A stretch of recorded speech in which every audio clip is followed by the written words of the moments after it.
Hello students, welcome back to dear students channel. So ఈ వీడియోలో మనం కెమికల్ కైనెటిక్స్ అన్న చాప్టర్ కెమిస్ట్రీలో ఫిజికల్ కెమిస్ట్రీ చాప్టర్లో మనం జస్ట్ 10 మినిట్స్లో రివైజ్ చేసుకుందాం. సో ఈ చాప్టర్లో ఉండే ఫార్ములాస్ అన్ని, PYQs, important topics, mind maps కూడా ఈ వీడియోలో కవర్ అవుతాయి. సో మా ఛానల్ని సబ్స్క్రైబ్ చేసుకోండి. ఫిజిక్స్, కెమిస్ట్రీ, బయాలజీ ఇలా ప్రతి ఒక్క సబ్జెక్ట్ మేము ఇన్ డీటెయిల్డ్గా వన్ షాట్ వీడియోస్ అనేవి అప్లోడ్ చేస్తున్నాం. జస్ట్ 10 మినిట్స్లో ఆ వన్ షాట్ అనేది కవర్ అవుతుంది. సో మీకు మాక్ టెస్ట్ రాసే ముందు ఈ వీడియోస్ అనేవి చాలా హెల్ప్ అవుతాయి రివిజన్ పర్పస్కి. సో ఛానల్ని సబ్స్క్రైబ్ చేసుకోండి. అండ్ మీరు ఇక్కడ వీడియోస్ చూడొచ్చు. మేము ప్రతిరోజు 2 వీడియోస్ అనేవి పోస్ట్ చేస్తున్నాం. ప్రతి ఒక్క చాప్టర్ 10 మినిట్స్ లోపల కవర్ అవుతుంది రివిజన్ అన్నది. సో కన్సిస్టెంట్గా ఫాలో అవ్వండి, ఛానల్ని సబ్స్క్రైబ్ చేసుకోండి అండ్ మీ ఫ్రెండ్స్కి కూడా షేర్ చేయండి. టెలిగ్రామ్ ఛానల్లో కూడా జాయిన్ అవ్వండి, లింక్ అనేది డిస్క్రిప్షన్లో ఉంది. సో ఆ టెలిగ్రామ్ ఛానల్లో మేము PDFs, important PDFs, mind maps and formula sheets ఏవైతే ఉన్నాయో అక్కడ పోస్ట్ చేస్తాం. మీకు ఇంకేమైనా డౌట్ ఉంటే కమెంట్ సెక్షన్లో కమెంట్ చేయండి, మీకు ఏ వీడియోస్ అయితే నెక్స్ట్ కావాలో. అండ్ ఇక్కడ మీరు ప్లేలిస్ట్ వైజ్గా చూసుకోవచ్చు. ఫిజిక్స్కి playlist free classes, chemistry free classes and NTA నుంచి ఎటువంటి నోటిఫికేషన్ వచ్చినా సరే మా ఛానల్లో మేము అప్డేట్ చేస్తూ ఉంటాం. సో కెమికల్ కైనెటిక్స్ నుంచి మన లాస్ట్ 3 ఇయర్స్ అనాలిసిస్ చూసుకుంటే 2023లో 2 క్వశ్చన్స్ వచ్చాయి, 2024లో 1 క్వశ్చన్ అండ్ 2025లో కూడా 1 to 2 క్వశ్చన్స్ అనేవి ఎక్స్పెక్ట్ చేస్తున్నాం. అంటే 8 మార్క్స్ అనేవి మనకి ఈ వీడియోతో కన్ఫర్మ్ అవుతాయి. సో లాస్ట్ వరకు చూడండి, వీడియో ఎక్కడ స్కిప్ చేయకుండా చూడండి. సో ఫస్ట్ మనం బేసిక్గా మాట్లాడుకునేది రేట్ ఆఫ్ రియాక్షన్.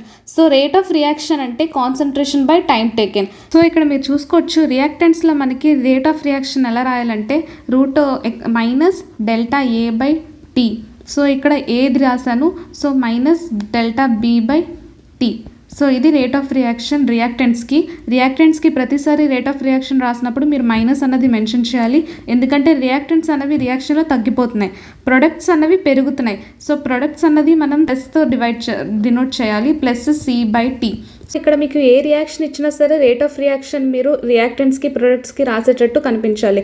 సో ఇప్పుడు మీరు రేట్ ఆఫ్ రియాక్షన్ రాసినట్లయితే ఆ రియాక్షన్తో మీరు rate law and rate constant and order of reaction కూడా మీరు కనుక్కోవచ్చు. So easy concept. సో బాగా వినండి. సో ఇక్కడ ఫర్ జనరల్ రియాక్షన్ మనకి ఇచ్చాడు. సో రేట్ ఎక్స్ప్రెషన్ అనేది మనం ఎలా కనుక్కుంటామంటే rate is directly proportional to concentration of reactants. So ఇక్కడ రియాక్టెంట్స్ అనేవి A and B అవుతాయి, ప్రొడక్ట్స్ C and D అవుతాయి. So concentration of reactants to the power of coefficient. అంటే ఏకి కోఎఫిషియంట్ స్మాల్ ఏ కాబట్టి మనం పవర్గా రాసుకుంటాం, అండ్ బీకి కాన్సన్ట్రేషన్ రాసి స్మాల్ బి అనేది పవర్గా రాస్తాం. సో ఇదే రేట్కి. సో ఇది మీరు కామన్గా గుర్తుపెట్టుకున్నట్లయితే ఏ రియాక్షన్కైనా మీరు రేట్ రియాక్షన్ అనేది రాసుకోవచ్చు.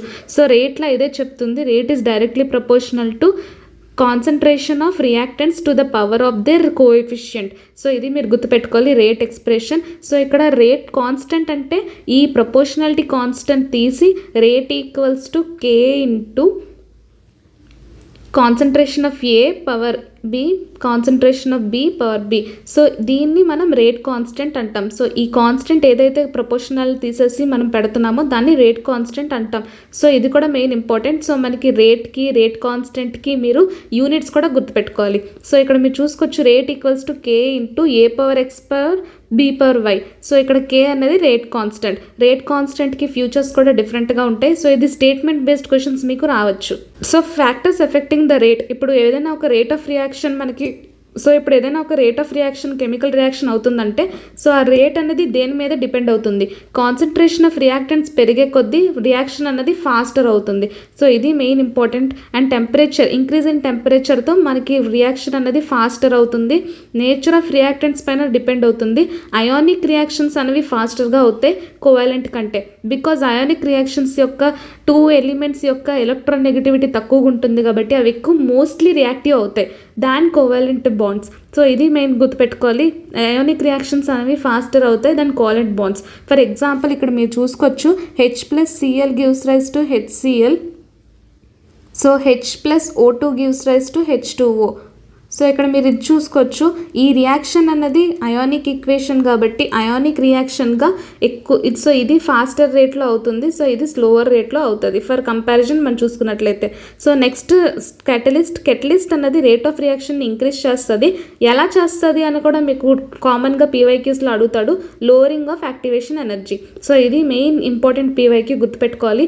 కెటలిస్ట్ ఏం చేస్తుంది అంటే యాక్టివేషన్ ఎనర్జీని తగ్గించి రేట్ ఆఫ్ రియాక్షన్ని పెంచుతుంది. చాలా ఇంపార్టెంట్ టాపిక్, ఇది మాత్రం గుర్తుపెట్టుకోవాలి. సర్ఫేస్ ఏరియా పెరిగే కొద్దీ రియాక్షన్ రేట్ కూడా పెరుగుతుంది. సో ఇది కూడా మీరు గుర్తుపెట్టుకోండి. స్టేట్మెంట్ బేస్డ్ క్వశ్చన్స్ అనేవి రావచ్చు. సో పీవైక్యూస్లో మీకు ఫ్రీక్వెంట్గా అడిగిన టాపిక్లో ఇది కూడా మోస్ట్ ఇంపార్టెంట్ టాపిక్. సో ఇక్కడ మనం రేట్ కాన్స్టెంట్ మనం రేట్ లాలో చూసుకున్నాం. So rate equals to k into a power x into b power y.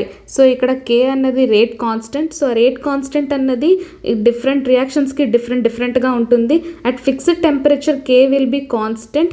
So it independent of concentration but depends on temperature. So k అన్నది concentration పైన depend అవ్వదు, but temperature పైన depend అవుతుంది. So అది ఎలా depend అవుతుంది అంటే the k value పెరిగే కొద్దీ రియాక్షన్ రేట్ అనేది కూడా పెరుగుతుంది. సో ఇది కూడా గుర్తుపెట్టుకోండి. అండ్ ద టెంపరేచర్ పెరిగే కొద్దీ k వాల్యూ కూడా పెరుగుతుంది. సో k అంటే రియాక్షన్ కాన్స్టెంట్, దాని యొక్క సో మీరు ఇలా రాసుకోవచ్చు, k equals to rate by a power x into b power y. So ఇలా కూడా మనం రాసుకోవచ్చు రేట్కి. సో ఇది మెయిన్ ఇంపార్టెంట్, గుర్తుపెట్టుకోండి. న్యూమరికల్ సమ్స్ కూడా వచ్చే ఛాన్సెస్ ఉన్నాయి ఈ టాపిక్ పైన. సో ఇక్కడ రేట్ కాన్స్టెంట్ అనేది డిఫరెంట్ రియాక్షన్స్లో ఎలా ఉంటుందో చూద్దాం. So a power a plus bకి coefficient b gives rise to cకి c అండ్ dకి. సో ఇక్కడ మనం చూసుకున్నట్లయితే రేట్ ఆఫ్ రియాక్షన్ నేను ఎలా రాస్తానో చూద్దాం. Rate equals to k into reactant concentration రాసి దాని కోఎఫిషియంట్ రాయాలి ఇంటూ b రియాక్టెంట్ కాన్సన్ట్రేషన్ రాసి దాని కోఎఫిషియంట్ రాయాలి. సో ఇక్కడ ఆర్డర్ ఆఫ్ రియాక్షన్ అనేది రియాక్టెంట్ కోఎఫిషియంట్స్ యొక్క సమ్ అవుతుంది. సో ఇక్కడ మనకి ఆర్డర్ ఆఫ్ రియాక్షన్ ఏమొచ్చి a ప్లస్ b అవుతుంది. సో ఇది మెయిన్ ఇంపార్టెంట్, గుర్తుపెట్టుకోవాలి. రేట్ ఆఫ్ ద రియాక్షన్ మీకు కనిపిస్తే రేట్ ఎక్స్ప్రెషన్ నుంచి మనం ఆర్డర్ అనేది ఈజీగా రాసుకోవచ్చు. సో ఇది ప్రతిసారి ఆర్డర్ అనేది a ప్లస్ b అవ్వదు, ఇది కూడా ఒక ఎక్సెప్షన్ ఉంటుంది, గుర్తుపెట్టుకోండి. సో ఇప్పుడు ఆర్డర్ అన్నది 0 అయితే 0 ఆర్డర్. సో సమ్ అన్నది 1 అయితే ఫస్ట్ ఆర్డర్, సమ్ అన్నది 2 అంటే సెకండ్ ఆర్డర్. సో వాటి యొక్క యూనిట్స్ కూడా మీరు గుర్తుపెట్టుకోవాలి. రేట్ కాన్స్టెంట్కి యూనిట్స్ 0 ఆర్డర్లో ఎలా ఉంటుంది, ఫస్ట్ ఆర్డర్లో అండ్ సెకండ్ ఆర్డర్లో. దీనిపైన కూడా పీవైక్యూస్లో 1 టైమ్ ఆర్ 2 టైమ్ క్వశ్చన్స్ అడిగారు. ఇంపార్టెంట్ టాపిక్, గుర్తుపెట్టుకోండి. సో ఇంకొక ఇంపార్టెంట్ కాన్సెప్ట్ ఈ చాప్టర్లో మనం నేర్చుకోవాల్సింది activation energy. So activation energy అంటే మనకి ఆల్రెడీ తెలిసిందే, కెటలిస్ట్ అనేది యాక్టివేషన్ ఎనర్జీని తగ్గించి రేట్ ఆఫ్ రియాక్షన్ని పెంచుతుంది. సో ఈ మెకానిజం కూడా మీరు గుర్తుపెట్టుకోవాలి. అండ్ మోస్ట్ ఇంపార్టెంట్గా మీకు స్టేట్మెంట్ బేస్డ్ క్వశ్చన్స్ అడగచ్చు. సో డైరెక్ట్గా మనం చూసుకుందాం. యాక్టివేషన్ ఎనర్జీ అంటే threshold energy minus average energy of a reactant. So threshold energy అంటే ఇప్పుడు ఏదైనా ఒక రియాక్షన్ అనేది పార్టిసిపేట్ చేసి ప్రొడక్ట్గా చేంజ్ అవ్వాలంటే సర్టన్ టైప్ ఆఫ్ ఎనర్జీ అన్నది మనకి రియాక్టెంట్కి సప్లై చేస్తేనే ప్రోడక్ట్గా మారుతుంది. ఆ minimum amount of energy required to start A reaction is called threshold energy. Minimum ఎంత అయితే ఎనర్జీ ఒక రియాక్షన్కి కావాలో ఆ రియాక్షన్ అవ్వాలంటే దాన్ని థ్రెషోల్డ్ ఎనర్జీ అంటాం. సో ఇక్కడ మీరు చూసుకోవచ్చు threshold energy. So energy barrier, activated complex. So activation energy అనేది ఇది ఉంటుంది. విత్ కెటలిస్ట్, వితౌట్ కెటలిస్ట్ వేరేగా ఉంటుంది. సో ఇది వితౌట్ కెటలిస్ట్ యాక్టివేషన్ ఎనర్జీ ఎంత ఉంటే విత్ కెటలిస్ట్ యాక్టివేషన్ ఎనర్జీ ఇలా ఉంటుంది. సో రియాక్టెంట్స్ అన్నవి ఈజీగా ప్రొడక్ట్స్ కింద చేంజ్ అయిపోతాయి ఇన్ ప్రెజెన్స్ ఆఫ్ కెటలిస్ట్. ఈ కాన్సెప్ట్ కూడా మీరు గుర్తుపెట్టుకోవాలి. కాన్సెప్టువల్ క్వశ్చన్స్ అనేవి వస్తాయి ఈ చాప్టర్ నుండి. సో ఇంకొక ఇంపార్టెంట్ టేబుల్ స్క్రీన్ షాట్ తీసుకోండి. మీరు లాస్ట్ మాక్ టెస్ట్ రాసే ముందు ఇలాంటి టేబుల్స్ రివైజ్ చేసుకొని వెళ్ళండి. ఆర్డర్ 0 అయినట్లయితే మనకి డిఫరెన్షియల్ రేట్ లా అన్నది ఇలా రాసుకోవచ్చు. అండ్ హాఫ్ లైఫ్ అన్నది కాన్సన్ట్రేషన్ అంటే concentration before time interval by 2k. So units of a rate, ఇది కూడా మీరు గుర్తుపెట్టుకోండి. ఇంటిగ్రేషన్ రేట్లా. సో ఆర్డర్ అన్నది 1 అయినట్లయితే మనకి రేట్లా అన్నది ఇలా రాసుకోవచ్చు. హాఫ్ లైఫ్ ఏమొచ్చి ln 2/k.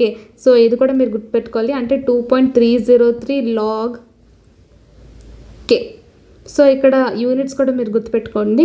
అండ్ ఇక్కడ మీరు చూసుకోవచ్చు ఆర్డర్ 2 అయితే మనకి రియాక్షన్స్ అనేవి ఇలా ఉంటాయి. So maximum formula based questions కూడా వస్తాయి అండ్ కాన్సెప్చువల్ బేస్డ్ క్వశ్చన్స్ కూడా వస్తాయి.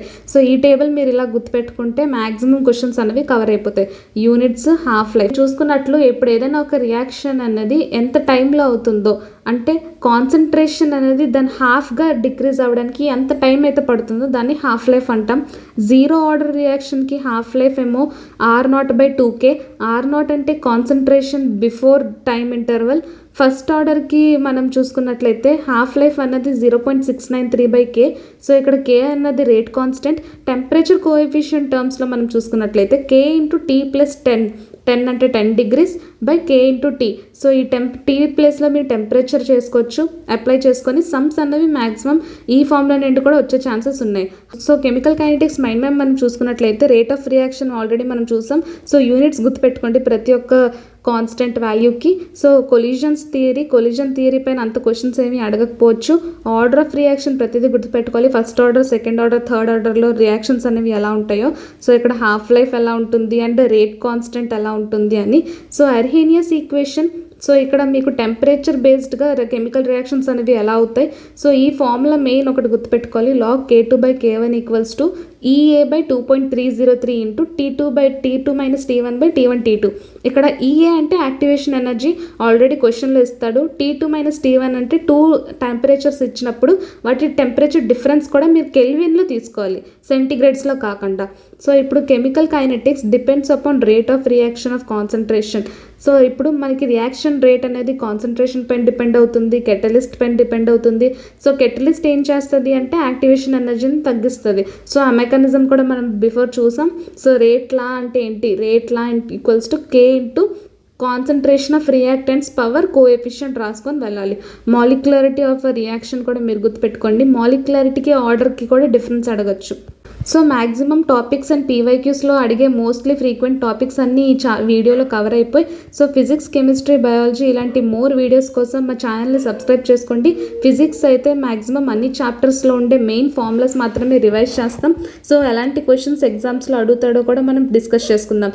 సో ఛానల్ని సబ్స్క్రైబ్ చేసుకోండి. మీరు మాక్ టెస్ట్ రాసే ముందు ఈ వీడియోస్ చూసినట్లయితే ఖచ్చితంగా మీ స్కోర్ అన్నది ఇంక్రీజ్ అవుతుంది. సో ఒక్కసారి ఫాలో అయ్యి చూడండి అండ్ మా ఛానల్ని సబ్స్క్రైబ్ చేసుకోండి. Thank you.